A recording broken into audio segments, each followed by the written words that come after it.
Hi guys, so today I'm going to be talking about all the ice fishing equipment I use, and I'm going to start off from when you first get onto the ice to when you leave, and I would organize everything in categories from fishing to seating and comfort and to getting through the ice. So let's begin. Okay, so the first thing that I would do once I would get on the ice is I would lay everything out. That's the first thing. So once I got everything laid out, I would start to drill my holes. So I use two different types of techniques. The first technique is cutting the ice with an ice pick, and the second technique is a ice auger. One thing that I would definitely invest in is a type of motorized ice auger, because this hand ice auger just takes forever.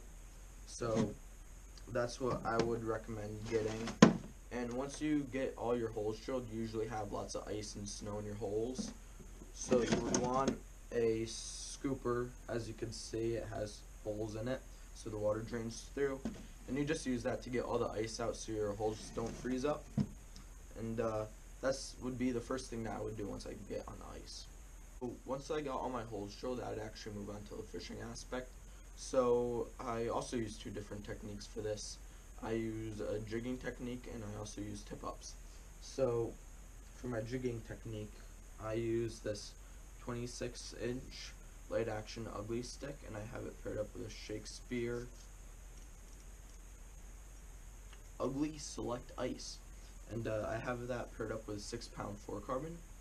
And when I jig, I usually just use a drop shotting technique, and I'll make a video on that too.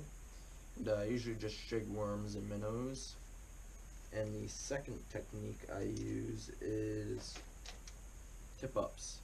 Tip-ups do their work for you. You just put them in and they catch fish. So I usually just jig my tip-ups once every so often. And when I do that, instead of having to reel in the line from my jigging rod, I just stick it in this rod holder.